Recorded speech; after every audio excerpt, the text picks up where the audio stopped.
And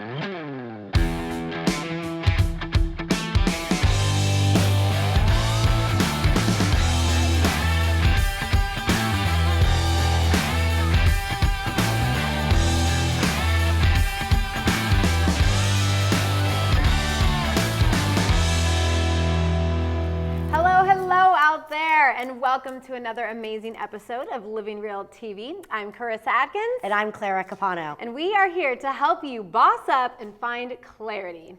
And today we are talking all about how to hit the reset when times get tough, like how we can get things going when we're feeling stuck in a rut. You mean not every day is filled with rainbows and unicorns? Not every day, I'm sorry. Reality check. No, but like it's a real conversation because a lot of women right now, they're burnt out, they're overwhelmed, they're stuck in what they call this rut, whether it's a health rut, business rut, whatever. And we are going to literally dive in on all strategies pretty much today. Absolutely. I'm so excited. I know, it's going to be a good one. Yes, but I can see that Dion's getting something crazy going on over there. So Dion, what do you got for us today? Well, ladies, I wanted to continue 2022 with celebration. Like, whenever I'm in the rut, one thing always gets me back up, and that is a little shot of the bubbly. Anytime you got champagne, you got a good time. So let's get right to it. And I love the idea of keeping the celebration going because we should be celebrating every day. Every day. So today I'm going to make the original version of the French 75. So this is a cocktail that's basically named after a gun from World War I. And we're just going to go ahead and get right into it. So this starts out with a little bit of lemon juice. I love that there's a history on this show. That's crazy. A little I bit feel much more of well-rounded now. Yeah. simple syrup. Now, forget, do you make your own simple syrup, Dion? Oh, I make my own everything. I know you do, but... If I could make my own liquor, I'd do that too. I probably would not have a job. And then we're going to finish off with a little bit of Davidoff VS Cognac. Now, if you get one in America, 9 times out of 10, they're made with gin. Okay. But the originals were actually made with cognac. Okay. Then we're going to shake this guy. So this is kind of a 2-part cocktail. Surprise. What do you ladies do for New Year's? I never really get to talk to you about this. I actually stayed up till midnight. I made it. Hey. And I went to a comedy club. Oh. It was fantastic. Yeah, a couple of my girlfriends and I, and it was like the perfect way to celebrate New Year's. That's awesome. Yeah. Unfortunately, I was asleep by 8 o'clock. I usually am. And at the gym the next morning, I was like, nobody's here yet. No, they're never there. I beat the rush. It's so hard for us to stay up that late. Oh, goodness. And I'm not even old, you guys. I'm sorry. I'm not even old. I have to be, so if I'm out and I'm having some cocktail, it doesn't matter whether it's New Year's or whatever, but if I'm out, I literally have to be active. So I love dancing, so I love clubs. Like I could just go out and it'd be 2 o'clock and my girlfriends would be like, Karissa, we got to go home, right, bar's closing. But if I'm just kind of like chilling in like a random, like boring spot, like I'll be sleeping. Yeah. I'll be like, wake me up when you're ready to go. There's the 2-parter, huh? I know. Oh, yes. And then we Topping it off with some bubbly. Absolutely. A little bubbly goes a long way, and sometimes more than a long way. Yeah. That one's celebrating. Overflowing with love. I love that saying, overflowing with love. I gotta name a cocktail, overflowing with love. Yes. And there we have it, our French 75.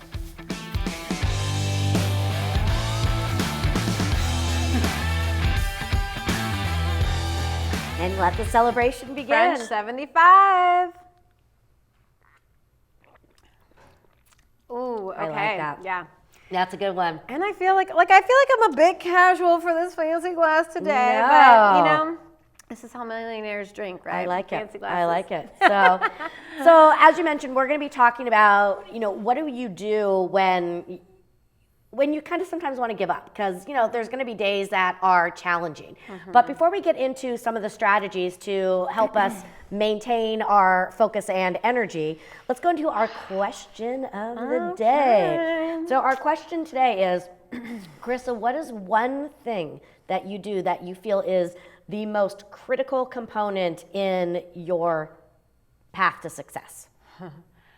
I honestly think it's gonna be, there's 1,000 things I could say right now. You can only have one. The question only says one. Right now, in this moment, screaming to me is the fact that you've got to support yourself with, positive, uplifting women. Yeah. Right? I want to cheers to you because that's how we met, and we could feel each other's energy and vibe, and we love that. And I'm like, you know what? I want to be your friend. I want to be your friend, Clara. Aww. So, I think that's huge. Don't forget who you circle yourself around. It's huge. Right? Mm-hmm. Right? So if I want to boss up to the next level, we've got to always find next level women. Definitely. Yeah. Yeah. I think, for me, you got to show up. Mm-hmm. And, we had a whole episode on the idea of showing up, but I think just, really making sure both mentally and physically you're in the game. Mm-hmm. You're there to play ball, that Yeah. when it's time to be on, you're there showing up to be on. And when it's time to be off, disconnect and be off, but show up where you need to be. And that is still showing up. It is. You just have to It's a different kind. Yeah. It's a different way to show kind. up. Yeah. Different way. Awesome. All right. So we know that not every day is easy. And even though, I have talked about this, we both love what we do. We have huge passions for helping women get to the next level, both on personal and professional levels. Yeah. That doesn't mean that we still don't even have challenging days. Mm-hmm. I'm to a point now where I'm not going to say that there's days that I want to quit because I do love what I do, sure. but there's still days where it's hard and it can be draining. So, what are some of the things, I know you work with so many women, on the health and wellness and that empowerment piece. So what are some of the strategies that you use to help women? Yeah, well, I just, I want to let everyone know that we do, right? I know you said it, but we do hit the wall sometimes. We do lose focus. I never lose focus with my health right now, but I've built their behaviors at this point. I'm very creature of habit. But yeah, as an entrepreneur, and I've owned, prior to coaching, I was in marketing. And then prior to that, I owned a tuxedo suit and cigar shop. And I remember owning that business, and I thought it was something I loved to do, right? It's what I grew up in the industry, weddings and all that good stuff. But I had more days of feeling like I wanted to give up at that business, right? It was still something I started. It was still something I loved. And then I realized, I'm like, I don't think this is what I'm supposed to be doing. What, is this why I'm always feeling like no motivation for wanting to go to work and stay at work? And I really do think, when you're in that full alignment and you're in that power, yes, I have hard days, but then I'm like, it's so easy to remember my vision and my why and where I want to go and why I want to do it. So I think that's important to realize that we're all going to hit it. Yeah. We just cannot stay there. We cannot stay there. Absolutely. So really, I guess my strategies that I really want to talk about today, and we'll just dive in and, and whatnot. And I want to remember everything is after you've already remembered your why for my strategies, because I don't want to, we hound that a lot, get clear on what you want, why you want it. But I think the very first strategy that I like to say is once you know what you want, okay, once you've given yourself permission, say, I want to lose 30 pounds, then I want you to sit down and make a list of all the things you should be doing. Right? I don't know about you, but as a woman who was overweight, I would think of all the things that I could be doing. Right? I would be shitting all over myself. Karissa, you should be drinking more water. You should be walking. You shouldn't, be sitting down so much. Like, whether it was bad or it was good or whatever, like I shitted all over myself. It was so disgusting. Now that I look back at it, I'm like, oh. And so really, what I did when I was 213 pounds, I had just had that moment of like, okay, enough is enough. The tears were wiped off. I've hit my rock bottom. And I said, Karissa, because at first it's easy to say, I don't know what I should do. I don't know where to start. But that's a lie. That's a lie. And it's there to, again, we're just there to not want to try new things and fail. But so I got a piece of paper and I was like, you do know what you need to do. Like at the end of the day, just write down everything that I should be doing.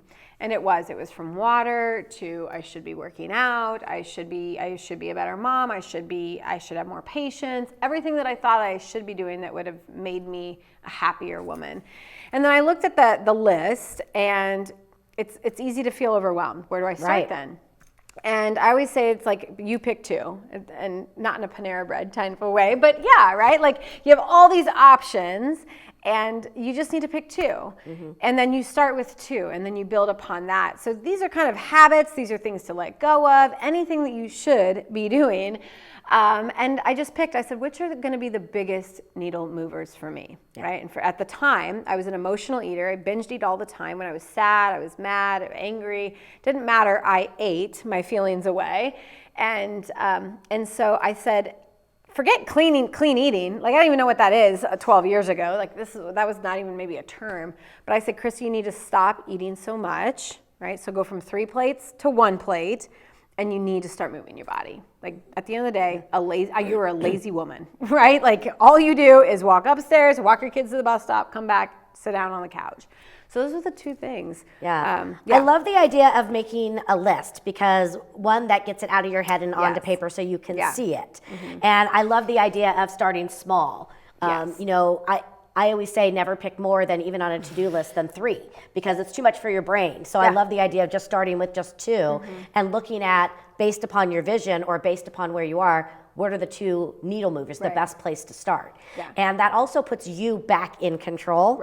So rather than feeling out of control and looking at a laundry list, that's going to make you feel more out of control by making the list and choosing the 2 that you decide are where to start. It puts you back in control of that. Absolutely. So that's and great. It's empowered action. Like, I get the choice to where I get to start. I can start everywhere, and that will just keep me stuck.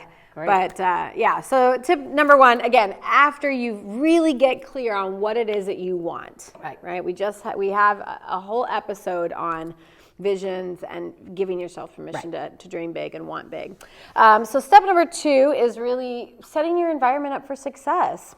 A plumber doesn't go to the job to do plumbing work without his tools, right? So we don't show up to a meeting without our laptops and our pen and paper.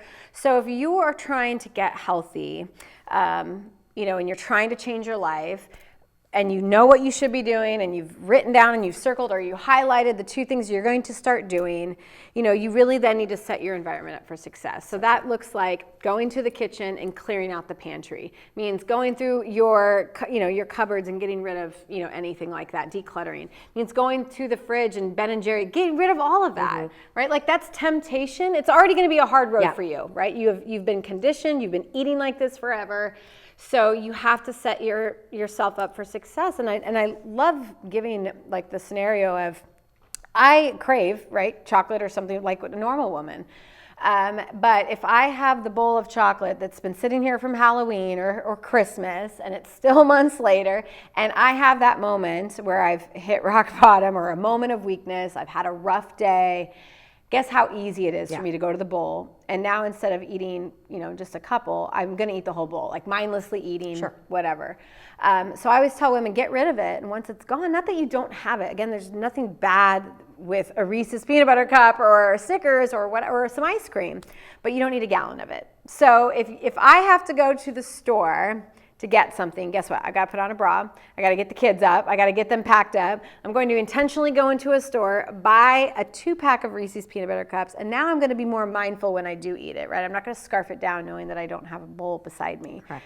So setting yourself up for success is huge. Okay. So I want to ask a question about this, because I agree. Again, that environment, just like even with a plant, it can't grow into that plant without the right environment. Right. But when you have a family at home, and let's talk especially if you have younger ones. Okay. I know for a fact I try to do my best to eat healthy and, not go for the chips and the cookies and the brownies and all of that.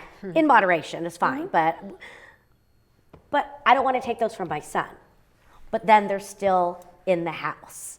So what advice would you give women? Because this is our journey and we want to do this, and our family may or may not be on the same path as us. So how do we make it work when we don't want to take it from them, but we also don't want it there for us?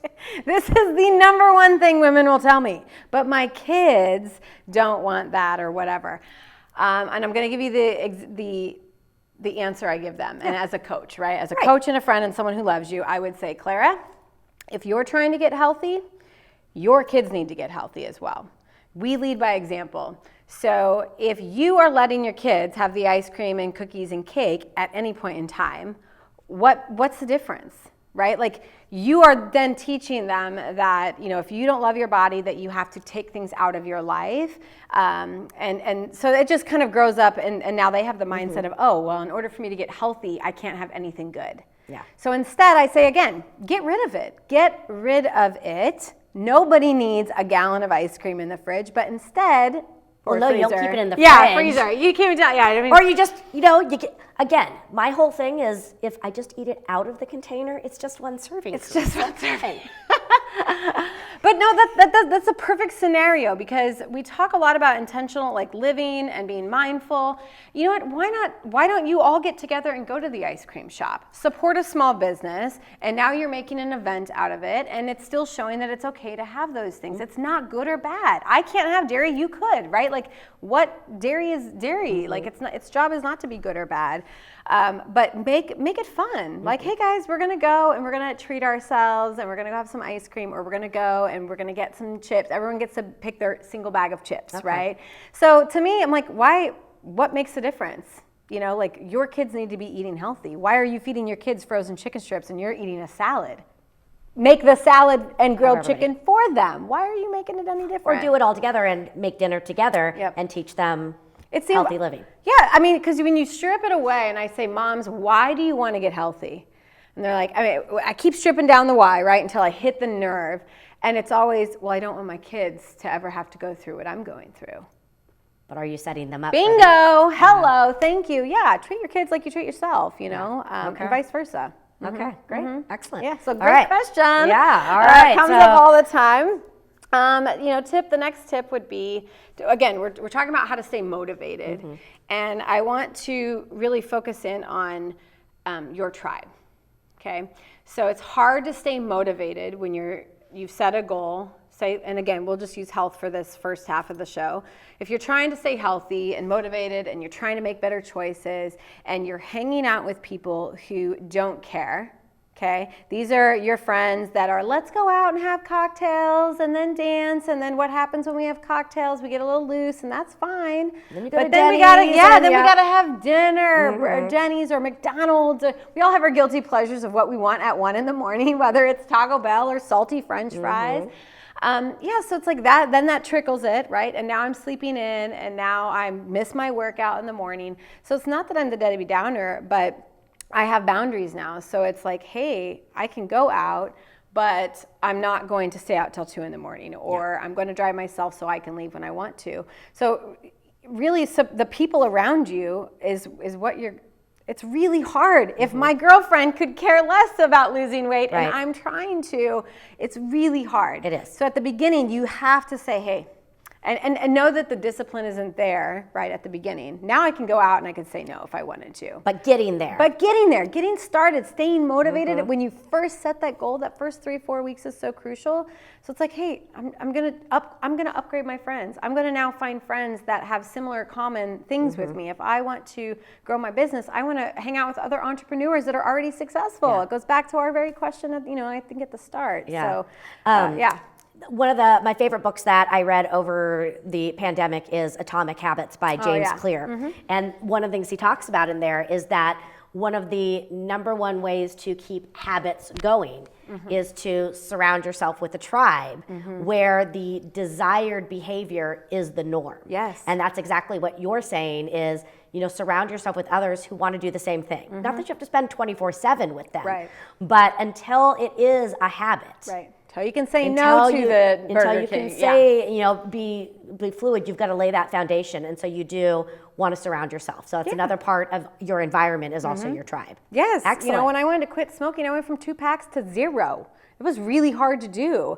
But I literally would go to my girlfriends because, our morning routine was get together, have coffee, smoke, talk about how crappy life was, and then go. That was my old morning routine, by the way. But yeah, it's like, ladies, I love you.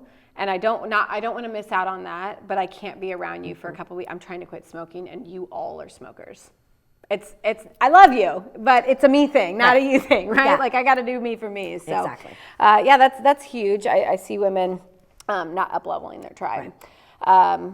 Another strategy or just a reminder, we talk a lot about mindset, women who are trying to lose weight, they focus in on what's going in their mouth but they need to be focusing on what's going in their mind as well. Are you reading? Are you listening to podcasts that support your wants and your goals?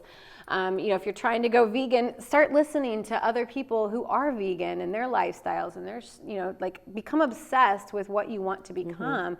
And I think it's really important, quit reading the, crappy magazines or the books that are fictional right now and put some stuff that's good for yourself in your brain, and the sky's the limit. I mean, it is. Podcasts, TV shows, so much. living real. More than ever. And, we talked about this in season 1. We had a whole session on nourishment. And we talked about nourishing, again, not just the body, but the mind. Yeah. And so I think it's really important because your brain is, again, one of the most important muscles that we have, along with our heart and all the other ones together. But if we're not feeding our brains, that is what goes out, because our mindset, 1, is the only thing we truly can control. Right. And 2, it sets the stage for our energy, which then leads in to our motivation and the actions that we take. Yeah. So you've got to make sure that, you're protecting it, because it's very precious. I mean, think about a couple years ago when COVID hit, right? I don't know about you, but every time I would hop onto a Zoom call and a business meeting, you can literally see the news station in their background. So all day long it's feeding into their brain negativity, fear. Even if they're not sitting and watching it, it's getting in there. It's coming, right? Yeah. So my mindset, literally, I go to sleep to a hypno session, right? Recorded, and I'm my unconscious mind is always being fed things that I want it to do. Yeah. So that's and you really, told me really that important. you do that, and I started doing that after we got together to film season 1. I've been doing that, and it really has made a huge impact on how I sleep and also how I feel in the morning, because I know that it's taking in information, whereas I used to fall asleep maybe with just the TV on, even if it was just Friends or something in the background. It's still, I can still get into my non-conscious brain and feed it. 100%. Yeah, One of my favorite things to do is I did one time a float session. And she said you can listen to music or whatever, but when you, I don't know if you guys have ever floated. I haven't yet. You float. It's a unique experience. I happened to fall asleep. She's like, that's weird for people's first time, because normally they have fear of drowning or whatever in it. But I was so relaxed. But they say, if you want to learn something, do it while you're floating, completely relaxed. So listen to Spanish or whatever it is. But anyways, I listened. I remember she was like, you brought a meditation? And I'm like, yeah. Right? Come on. That makes so much sense to me. Just to kind of finish it up is I got to touch on accountability. Hello, if we want to stay motivated, it's there. And not just accountability, we all know we need it, but when you're trying to find an accountability partner. So, most women, they call up their best friend and say, hey, you set some health goals. And they're like, yeah. And they're like, you want to go to the gym? They're like, yeah. Every best intention is there. But if you find an accountability partner that's at your same level, who is not consistently already going, who is not showing up for herself anymore, once that motivation, that burst of energy at the beginning of the year runs out, guess what? So do both of you. And you're secretly already both hoping that one calls each other off. And it's like, oh, girl, I'm so tired today. Go without me. And you're like, thank God, I didn't want to be the one. But when I think that the trick here is when you find an accountability partner to find your Maverick, and your Maverick is someone who's 10 steps ahead of you. If you're trying to go to the gym at 6 in the morning and change your lifestyle, your morning routine, find someone who's been going for years. That's a good point. Find someone who's already 10 times ahead of you. You don't hire, I would never have hired a speaking coach who is right at my same level. That makes no sense, right? Yeah, I'll pay you we'll just bounce ideas. That sounds silly, right? So find someone who's 10 times better than you at that, and walk up and have the courage and say, hey, would you like to be my accountability partner? Yeah. It's scary, but I've met most of my favorite accountability partners in the gym. I've literally walked up to women and I say, you're killing it, and I want to be surrounded by you. Yeah. And they're honored. Yeah. They're flattered. Yeah. So awesome. All right, let's run through those strategies real quick before we take a break. So again, after you know what you want, your goal is set, you have got to, make a list of all your shoulds, right? The to-dos, the shoulds, the coulds, the musts. Circle and pick 2. Okay. After you do that, you need to set your environment up for success. Okay. Clear out all the clutter, right? Get everything out of what you don't want. Same with office space, right? I mean, get rid of your desk if you're trying to, or your crap all over your desk if you're trying to create and write, creative writings or something like that. You need to find your tribe, right? Surround yourself with amazing people who, want and love you and encourage you and not going to talk you out of playing big and being bold. Mindset is going to be your next one. And then, of course, accountability. Beautiful. I love it. Yeah. So powerful, so powerful. Yeah. Well, thanks for sharing those. Absolutely. And I can't wait to come back and share some strategies on how to stay motivated as far as creating success on your terms. Absolutely. So we'll dive into those when we get back from our break. So stay tuned. We'll be right back. 365 Daily Hustle is a global health coaching company helping purpose-driven women boss up and get healthy so that they can truly show up and thrive in the world. We help women lose weight, gain energy, and feel sexy and confident in their bodies. We help women create sustainable habits that support a positive mindset, nutrition, exercise plans, stress relief, and of course, self-care. If you're tired of feeling like a failure when it comes to your weight loss and health goals, please visit our website at 365dailyhustle.com or join the Healthy Hustle Facebook community today for healthy tips, recipes, workouts, and more.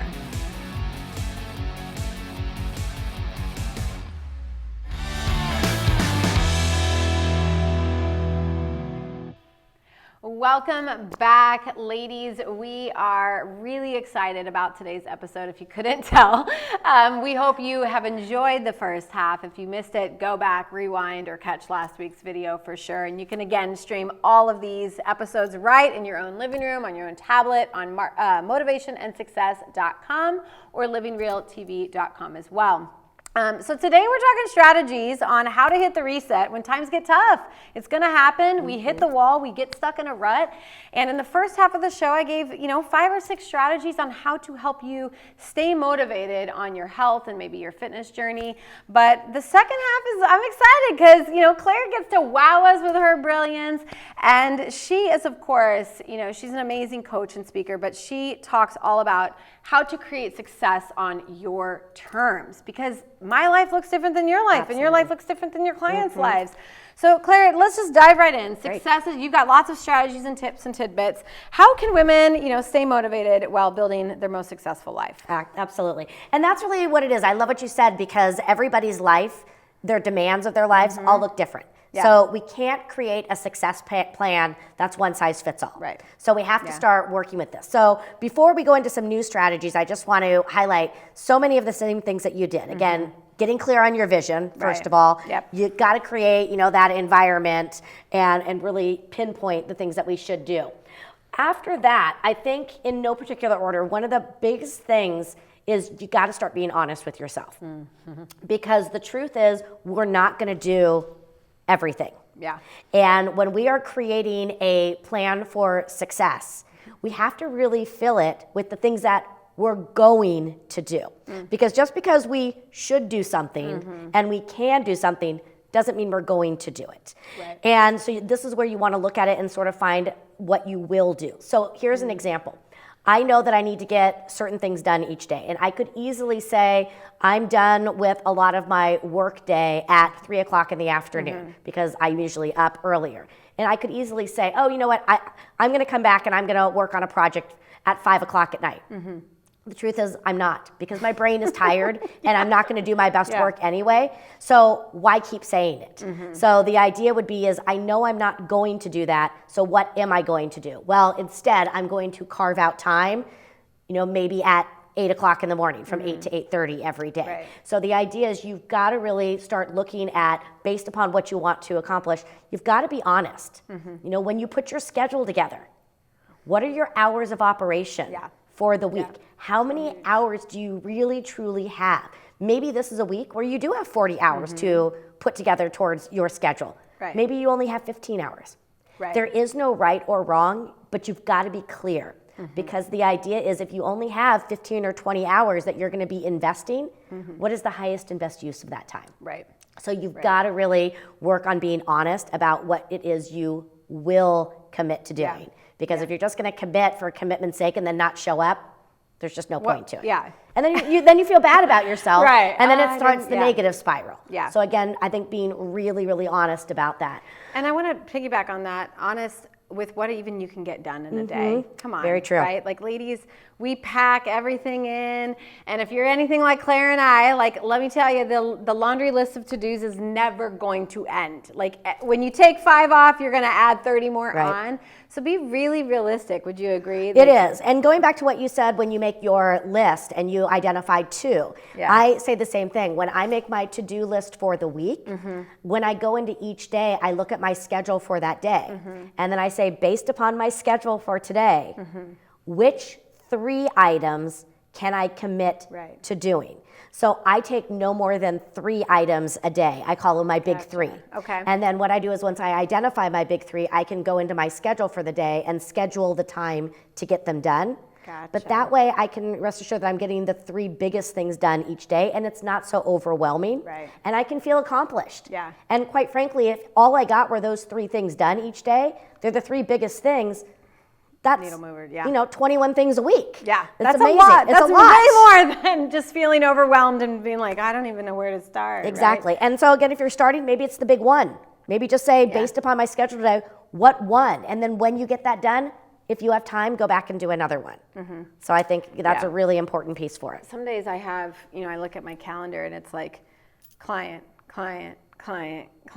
lunch, client, breathing, client, right? Like, but the realistic, the expectation is I'm not going to do anything else but set the intention to show up for my clients. I'm their coach, right? Like, you're their coach. Like, it's our job to show up with energy and ideas and passion. So yeah, like, why are you trying to fit more stuff in on a full day? Right. Like, It's your so job true. is to do exactly what you were paid to do. So Yeah, I like that. What's your second? What would be another one? So another one is you gotta be willing to let go and say no to some things. And this is a really hard one to do because we have been trained that saying no is a bad thing and that it's negative and People it's mean. pleasers, this one's for you. Yes, and you have to start reframing that no is actually very empowering because the truth is you have time to only do one thing. And when you choose to do something, you're also choosing not to do another thing. Yeah. So when you say yes to one thing, you have to say no to the other thing. And too many times the things that we end up saying no to are ourselves. And our goals. So when you are already clear on your vision, when new opportunities come to you, what you want to do is you want to line them up to your vision. And ask yourself, if I choose to do this new thing, does it fit in accordance with my game plan? Right. Does it make good business sense? Right. Is this going to move me closer to my goals? Right. If the answer is yes, then you find time to do it. Right. But if the answer is no, then you need to pass. 2 years ago, I was offered a speaking engagement. And at first, I was like, yeah, let's take it. Sign me up. Got to say yes. And then when I looked at it from a business perspective, and I looked at the checks and balances, it was in a location that was difficult to get to. So it was going to take me an entire day there and back of travel. So now it's not a one-day event, it's a 3-day event because I have to travel. The clientele was not my ideal client. So when I was speaking to them, they weren't really people that I wanted to build longer term relationships because they weren't my demographic to really serve. Right. And I was going to be taking that time then away from being with my son and then also away from my other clients because that meant that I couldn't coach those other few days. Yeah. So in looking at it, was it in alignment with my overall goals? Did it move me forward to what it was I wanted to do and become? And the answer was no. Right. So with confidence and with comfort, I could say, not right now. Thank you so much for thinking of me, but I'm already committed to something else at that time. Please keep me in mind for any future opportunities. Sure. So it's learning how to say no, but in a purposeful way. Sure. And I also have to think about them because if I were to go there and show up, I wouldn't be giving my best because I wouldn't be connecting with their clients, which was their audience. Right. And I wouldn't be giving them what they really need. I would be stealing the stage from another speaker where they really are their clients. Sure. So you have to kind of just look at it and realize that saying no isn't mean. It's opening up space for somebody else who really is in that realm to serve them. Right. Yeah. I have this document I put together. It's called How to Say No with Grace, Not Guilt. Because a lot of moms say, that I work with, they're like, I just feel so guilty. And I'm like, why? Again, but I've shifted and I've learned over the years that I'm like, I love being who I am and I'm selfish. But two things on the whole saying no, if you're like, how can I learn to say no? That's really difficult. Is, number one is that you can like N-O, no, like that's a statement. You don't have to back it up with excuses because half the time that's where you're like, right? Like, no, I'm so sorry, right? Because not everything is a speaking gig or whatnot, Right. but there's a lot of, hey, can you watch my kid today? Can you watch the dogs? I'm going out. No, right? I don't need to back it up with a bunch of fluff. No is no, and it's okay, and it works perfectly fine. And then the second one is always I like to always have, a statement to say. So if you feel like you have to say something, guys are great with this, and we train them quite well, right? They'll when their buddies say, hey, do you want to go out for poker or whatnot? Like, let me check with my wife, right? Like they stop and they just, that's their go-to. Let me check with the old lady, right? Even if they don't want to do it, but it allows them the space and the time to get away. So now they're not face to face saying no, but instead it's now, hey, the wife has plans. So now that the they fluff can save come. face with their friends. Yeah, and that's okay, right? Like if the boss says, hey, I need you to do X, it's hard to say no, right? It's hard to say no to your boss.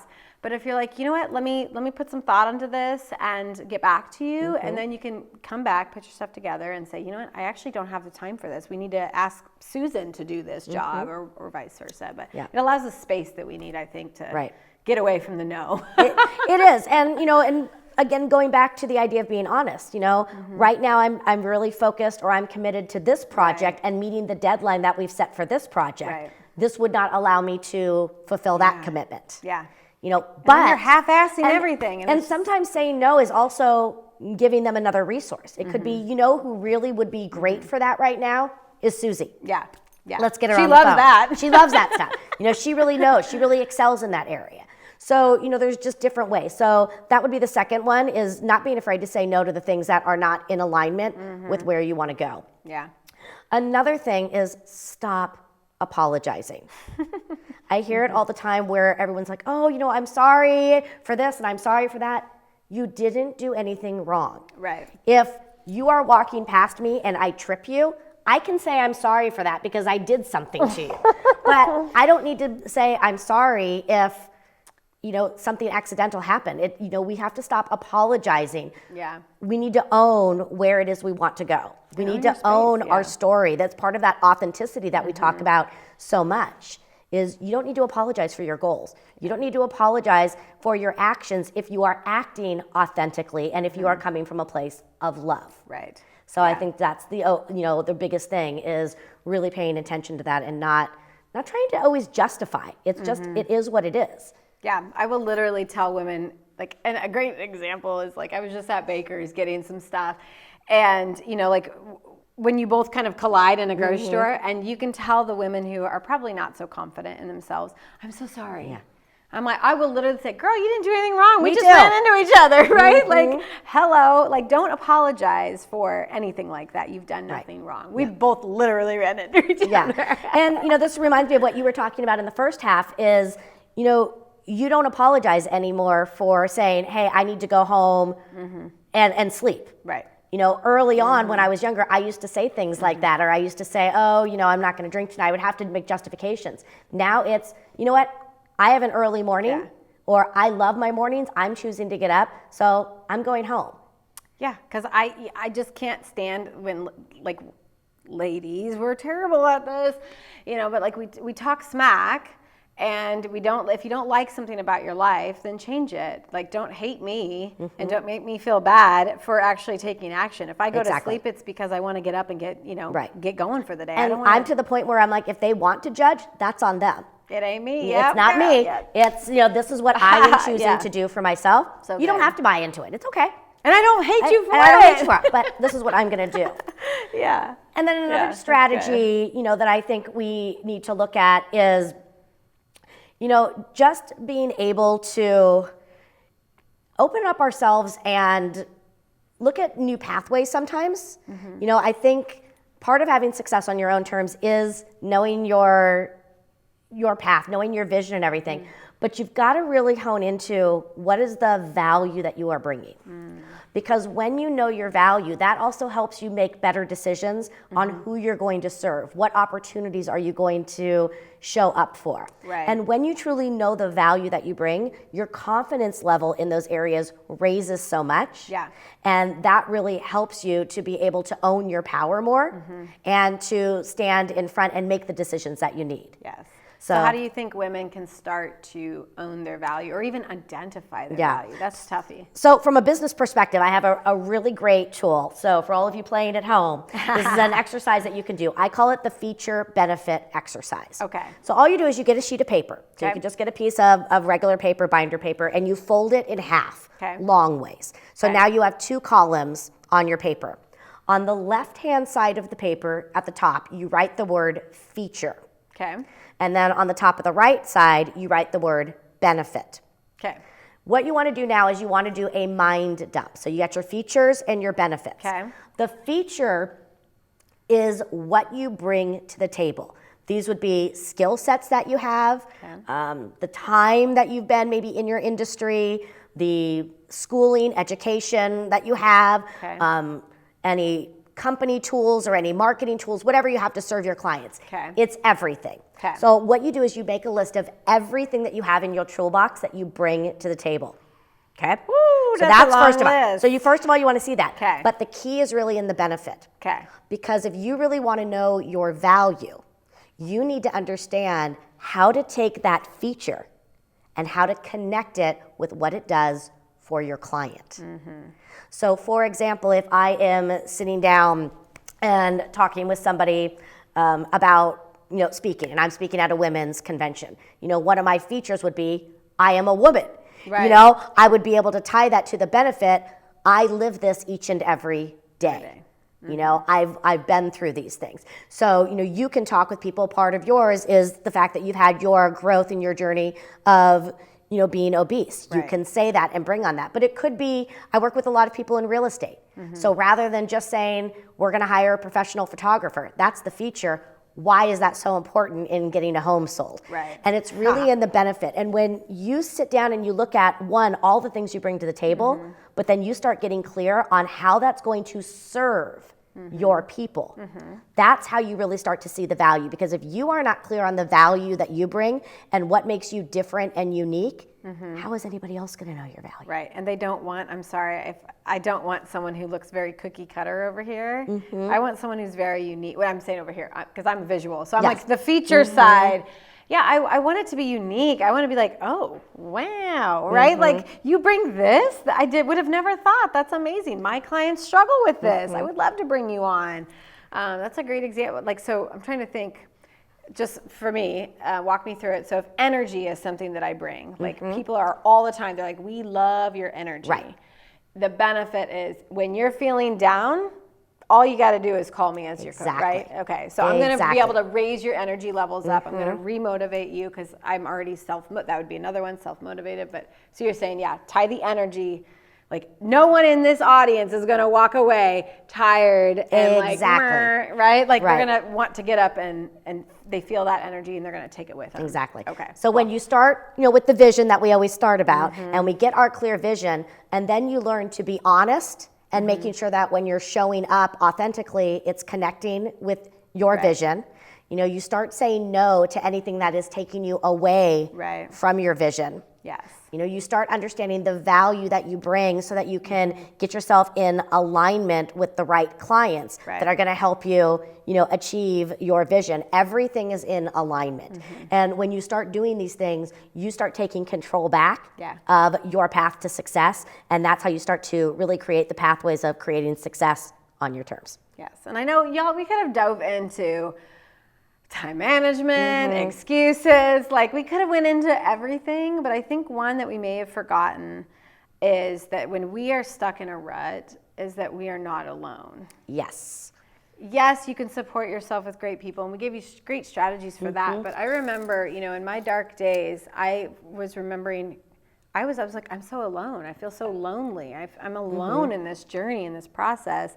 and we're not. Right. We really are not alone. No. You know, like you can always call a friend and literally say, I'm struggling, man, I need you to help me. And that's a big part of it. Is I would encourage everyone watching to get your core group together.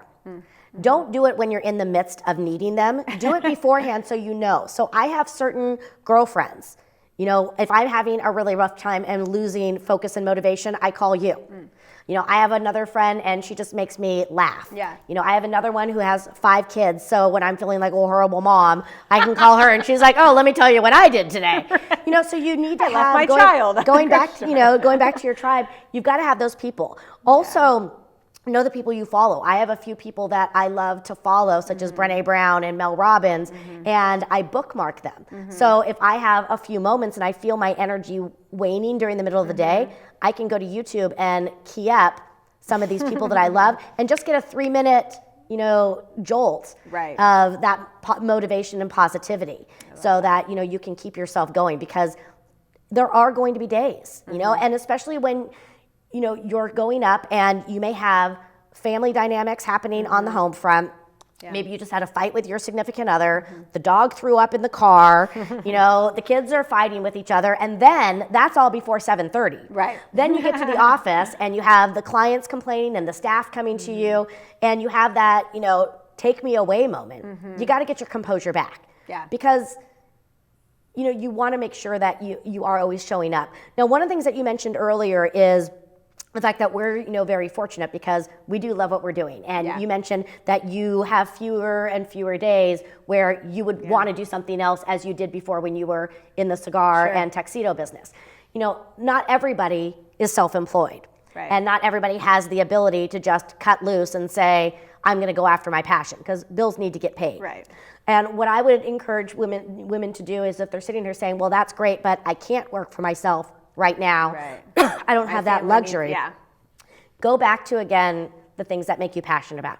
Think about how what you're doing is going to fuel some of your passions, how it's going to let you travel. Anything, right? Like, I forget, my husband read a book and he always tells me the story. He's like, if you're a janitor, be the best damn janitor, right? Take pride and ownership in what you're doing, and you will find passion and energy and some sort of fulfillment, right? Like the janitor that nobody sees, right? That comes in the middle of the night. It's like, yeah, but the toilets are like everyone, like it's clean, right? He takes pride in it. He takes pride in it. And he does it well. And yeah, even in my corporate job, there were people that, you know, they would show up unmotivated, could care less about the job. They're there for a paycheck, and that's the opposite of what I go to work for. Exactly. The paycheck is the benefit, like it's a perk. Like I go to work to hear and see transformations happen. I go to work for the selfies in the mirror of women, like the smiles on their faces. That's shit you can't put a price tag on. Exactly. They're like, I feel good today. I'm like, yes, and you look good today, right? Yeah. Good looks good on you. There is a movie, it's an older movie, and then they remade it, called Sabrina. Okay. And the idea is Sabrina's was raised by her father. Her mother had passed away. She was raised by her father, who was a chauffeur for a very rich family. Okay. And she had always been kind of ashamed that he was just a driver. And when she was talking with him one time, he said, being a driver is not my dream job. This is not, I didn't wake up and say I wanted to be a chauffeur. Yeah. He's like, I get to read, because when I'm waiting for them, I get to read all the amazing books of wonderful literature. I get to be here for you. I get to put you in the best schools. So again, if you're not able to have your dream job today, what does your current job afford you to do? What is it that it's getting you that is part of that passion, so that you can connect with that? Because that might be the rocket fuel and the motivation you need. That's that reframe we're talking about, you guys. Spin it so that it benefits you, right? You get to do this so that you can do this. Absolutely. You can always find passion and love in what you do. Yeah. Always. There's no excuse. Oh my gosh. I loved our talk today. Yes. I feel very energized. I feel like, you know, we have a game plan, and I hope all of you at home feel that way too. I really hope that you took to heart some of these strategies. And remember, you don't have to do everything, but maybe look at some of these strategies and even just start with one. Maybe it's your vision if you don't have that together. But sometimes it's just, again, those little actions. So maybe it's chunking down your to-do list and, you know, just making your list and identifying just a couple. It could be working on your environment and just doing one thing to make your environment. But, you know, 100%. You do have control. And knowing today is just a moment. Today is just one picture of the overall. And today is also not your forever reality. And so I think holding on to that and knowing that when the rough times come, they also will pass. Yeah. And you've made it through every one of today. So we're gonna keep it going, and you've survived. So you always will continue to do that. So thank you so much. Goodness, yes. Like I just, after that, I'm like, oh, girl. Yes. But anyways, ladies, thank you so much for watching today's episode. We hope that it inspired you to take action and boss up, of course. We wish you all the abundance in the world. And remember, you can catch all the episodes on motivationandsuccess.com and livingrealtv.com. And until next time, you guys keep living real.